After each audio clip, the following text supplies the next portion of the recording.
The Halo franchise has over 100 unique vehicles spread across its games, books, and expanded universe. From quad bikes with a death wish to walking fortresses the size of skyscrapers, every single one was designed with a specific purpose. Today, I'm breaking down every iconic Halo vehicle and everything that makes them tick, starting with the one that absolutely no military should have ever approved, M274 Mongoose. The UNSC looked at an active war against a technologically superior alien alliance and said, you know what our soldiers need? A quad bike. And honestly, I respect it. The M274 Mongoose is classified as an ultra-light reconnaissance platform, which is a very generous way of saying it's a four-wheeled coffin that goes 125 kilometers per hour. It carries a crew of 2 and has exactly 0 armor plating, none. The driver and passenger are completely exposed to every plasma bolt, needler round, and stray traffic cone in the combat zone. Depending on the variant, you can mount an M41 LAAG on the back, which turns your passenger into the galaxy's most terrified turret operator. Hey, could you shoot that elite for me?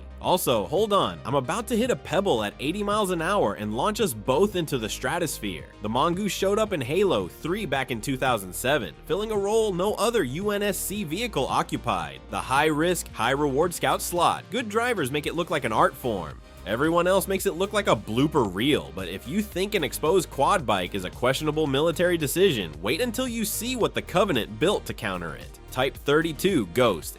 If the Mongoose is humanity's answer to how fast can we move a guy across a battlefield, the Ghost is the Covenant looking at that question and saying, why are you still using wheels? Because the Ghost doesn't have wheels. It doesn't have an engine. It doesn't burn fuel. It floats. The entire thing runs on anti-gravity modules that let it glide over rocks, rivers, ditches, and basically anything else that would stop a wheeled vehicle dead in its tracks. Top speed sits at around 120 kilometers per hour, with bursts hitting 160 kilometers per hour on downhill stretches. It's armed with dual front-mounted plasma cannons that will absolutely ruin someone's afternoon, and the hull is made from Covenant alloy composites that make it tougher than any UNSC Scout vehicle in its weight class. On paper, this thing is perfect. In practice, it's a coin flip between alien elegance and slapstick comedy. Every single person who has ever played Halo Combat Evolved knows the ghost flip. You hit one pebble at the wrong angle, and suddenly you're upside down, watching your Spartan ragdoll into the sky. It's been happening since 2001, and it has never stopped being funny. But if the Ghost showed us what Covenant engineering could do on a budget, wait until you see what humanity built with a turret and zero regard for driver safety. ME-12 Warthog. This is the one, the vehicle that defined an entire franchise, and it looks like someone strapped a machine gun to a go-kart and said good enough. 3 seats, driver, passenger, gunner, 0 doors, 0 roof, 0 regard for the safety of anyone involved. But here's the thing, that open frame design isn't laziness, it's the entire philosophy. Maximum visibility, maximum deployment speed, and a psychological presence that turned this thing into the face of UNSC ground warfare. It shows up in more Halo marketing than any other vehicle. Not the Scorpion, not the Pelican, the Warthog, a truck with no windshield, and the specs back it up. A top speed of 125 kilometers per hour with an M41 light anti-aircraft gun bolted to the back. It's fast, it's loud, and it handles like a shopping cart on ice, which is, you know, not ideal, but none of that matters as much as the moment everyone remembers. The final mission of Halo Combat Evolved 2001. The ring is collapsing, the clock is ticking, and you're flooring it across disintegrating platforms in a Warthog while everything explodes behind you. That sequence taught an entire generation what vehicular combat in a shooter could feel like. Still gives people chills over 2 decades later, but the Warthog wasn't the only vehicle built on that chassis, and its younger sibling might actually be more useful in a fight. M15 Razorback.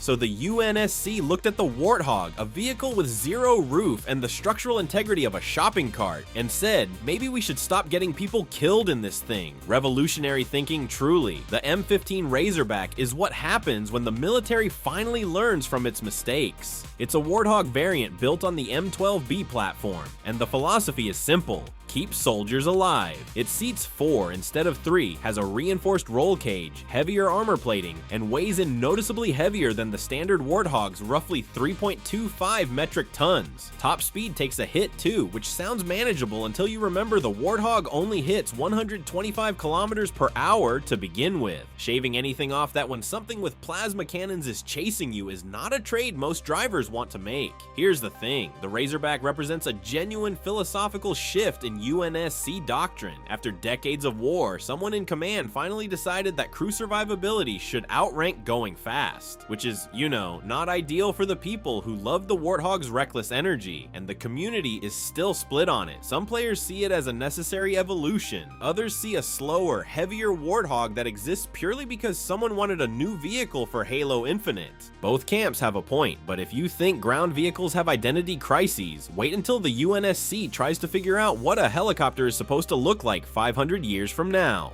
UH-144 Falcon.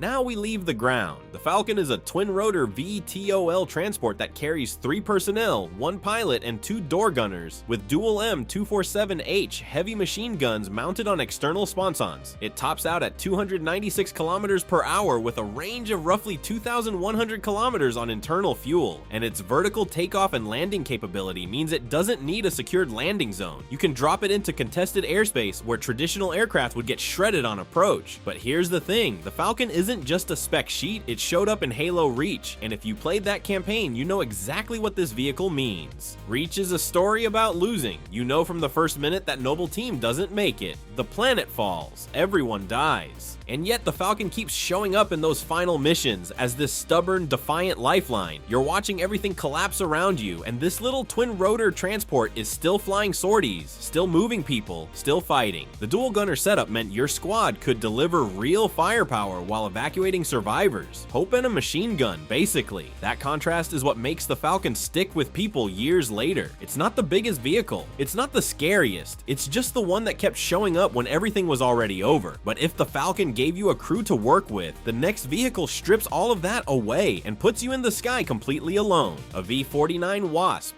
The UNSC has a habit of building vehicles that solve problems nobody asked about, and the Wasp is the perfect example. This is a single-pilot light assault aircraft that showed up in Halo 5, Guardians, and immediately made every other friendly air vehicle feel outdated. It's fast, it hovers, and it carries enough firepower to make ground troops deeply uncomfortable. Here's the thing, the Wasp uses a VTOL thruster system, meaning it can just hang in the air and reposition on a dime. No runway, no complicated landing zones, no forward momentum required. It just sits there raining death on whatever poor soul wandered into the open. Dual machine guns plus a pair of missile launchers, and with that vertical mobility, you're not outrunning it in anything that touches the ground. But the interesting comparison isn't against enemy vehicles, it's against the Falcon. Both are UNSC aircraft, both fill an air support role, and they agree on absolutely nothing else. The Falcon carries a squad, it's built around transport and suppression. The Wasp carries one person and exists purely to kill things. It's the UNSC arguing with itself about what air power should look like, and the Wasp picks concentrated firepower every single time. The trade-off, that light frame leaves the pilot exposed to small arms fire, a few well-placed battle rifle rounds, and your expensive aircraft becomes an expensive coffin, which is, you know, not ideal. Still, for all its strengths, the Wasp is exclusively a human problem. The Covenant solved single-pilot air superiority a long time ago. Type 26 Banshee. The Covenant didn't just match UNSC air power, they made it look embarrassing. The Type 26 Banshee is a single-seat anti-gravity fighter that hits over 100 kilometers per hour in atmosphere, and carries enough firepower to level a platoon before anyone on the ground can radio for help. The armor's light, sure, small arms fire can actually chew through it if you're persistent, but that barely matters when the thing is screaming past you faster than you can track it. Here's what makes this thing genuinely terrifying. It's packing dual plasma cannons for strafing runs, and a fuel rod cannon for when the pilot decides something on the ground needs to stop existing. The Covenant looked at a fuel rod cannon, a weapon that has zero business being on a craft this small, and said, yeah, let's bolt one onto a one-man fighter. That cannon fires 2 to 4 rounds before cycling, which doesn't sound like much until you remember this thing is banking overhead at full speed while also hosing everything below with twin plasma streams. One weapon for suppression, one for deletion, and the moment players truly understood what the Banshee represented was Halo 2's Delta Halo invasion. Entire sequences of airborne bombardment environment where these things just owned the sky. No UNSC fighter came close to matching that presence. You weren't fighting a vehicle, you were fighting a philosophy. The Covenant believed one pilot with the right technology should be able to dominate an entire battlefield from above. They were right, but if the Banshee is how the Covenant moves firepower through the air, the UNSC had a very different priority for their signature aircraft, moving people, D-77-TC Pelican. You've spent more time inside a Pelican than almost any other vehicle in Halo, and you've almost never been allowed to fly one. That's because the Pelican isn't really a vehicle in the traditional sense. It's a narrative device with fusion engines, 30 meters long, powered by twin fusion turbines, capable of hitting over 1,000 kilometers per hour in atmosphere with a range exceeding 4,000 kilometers. It can haul 10 metric tons of cargo or pack 10 soldiers comfortably into its troop bay, up to 40 if everyone agrees personal space is a luxury. Armed with a chin-mounted M370 autocannon plus up to 4 AGM hardpoints for when diplomacy fails, which in Halo is always. But here's the thing, the Pelican's real job was never about firepower, it was about getting you there. Every mainline Halo game features the Pelican, and in almost every single one, you're riding in the back watching a cutscene rather than touching the controls. It's the franchise's workhorse, the thing that drops you into every mission and then flies off to presumably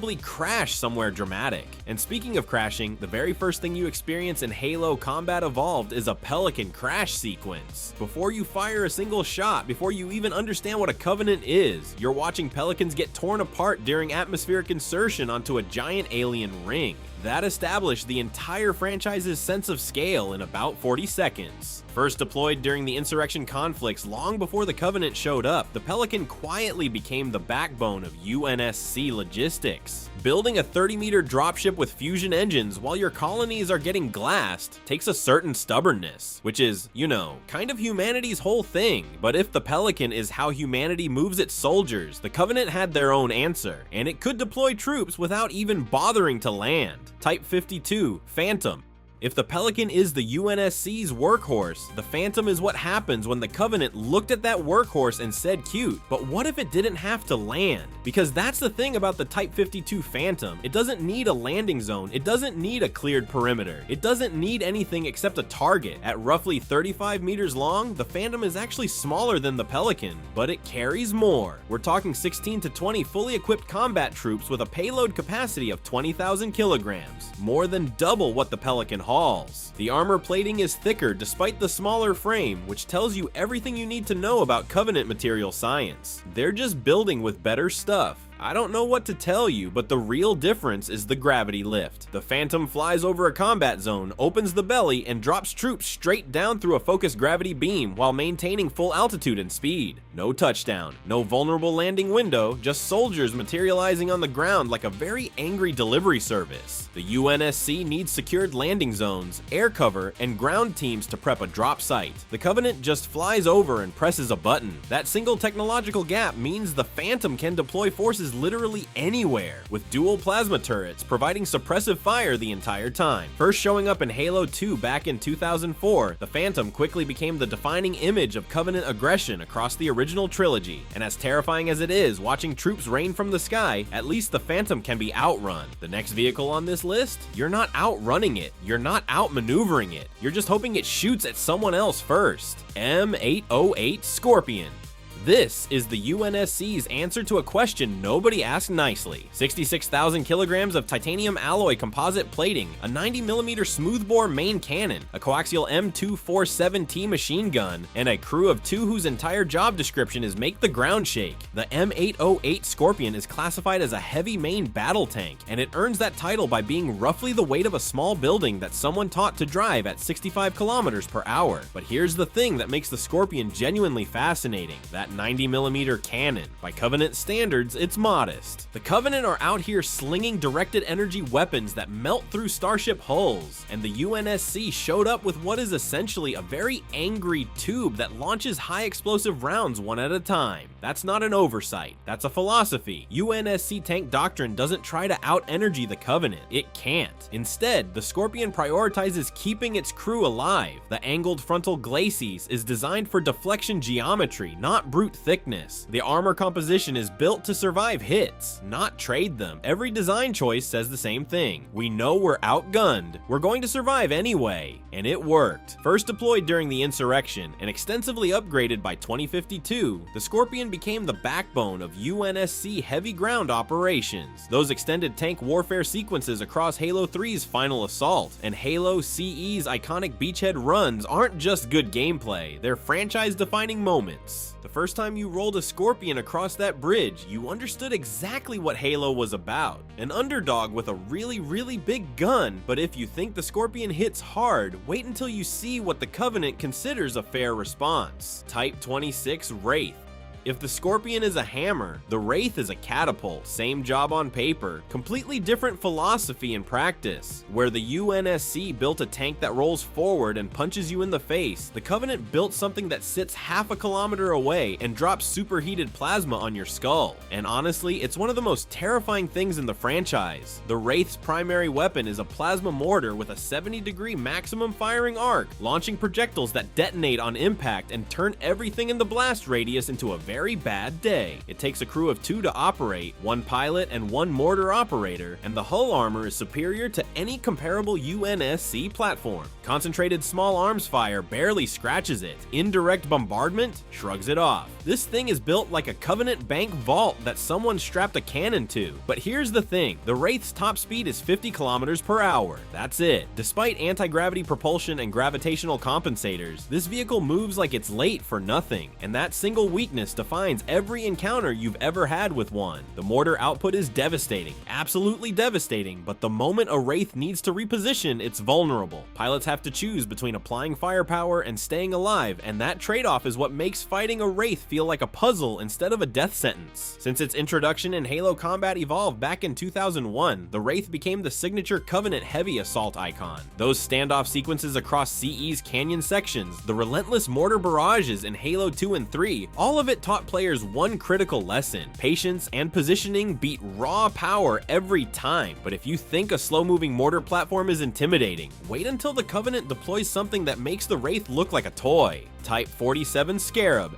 Everything we've talked about so far has been a vehicle. This is not a vehicle. This is a building that decided it wanted to go for a walk. The Type 47 Scarab stands at roughly 30 meters tall, armed with multiple plasma turrets and a focus cannon, all powered by a Lekalo worm colony that essentially acts as both its crew and its nervous system. To put that in perspective, that's a 4-story building on legs, stomping across battlefields like it's running errands. And the Covenant deployed these things across multiple theaters of war, from Reach to Earth to Arcadia. Every single appearance was basically the Covenant saying, alright, we're done messing around. Its composite armor is made of materials nobody has fully identified, but the practical result is a hull theoretically capable of shrugging off sustained aerial bombardment. You could throw everything the UNSC had at this thing and it would keep walking, which is, you know, not ideal, but here's what makes the Scarab truly special. When it first showed up in Halo 2, it dominated the skyline. You saw it in the distance and your brain just accepted that you were losing. Then Halo Wars gave us the tactical breakdown, showing how it functioned as a deployable siege platform in real-time strategy. But the real moment, the one that still lives rent-free in every Halo player's head, came in Halo 3. You didn't just fight the Scarab, you boarded it. You walked through its interior, and the instant you were inside, you realized this wasn't machinery. It was architecture, hallways, power cores, defensive positions. The Covenant didn't build bases, they walked them into battle. That's the entire Covenant military philosophy distilled into one absurd, terrifying machine. Why establish a fortification when you can simply stroll one across the battlefield on giant metal legs? I don't know what to tell you. Sometimes the answer to every tactical problem is just being a walking 4-story fortress. If you enjoyed this video and want to see more, click the video on the screen now.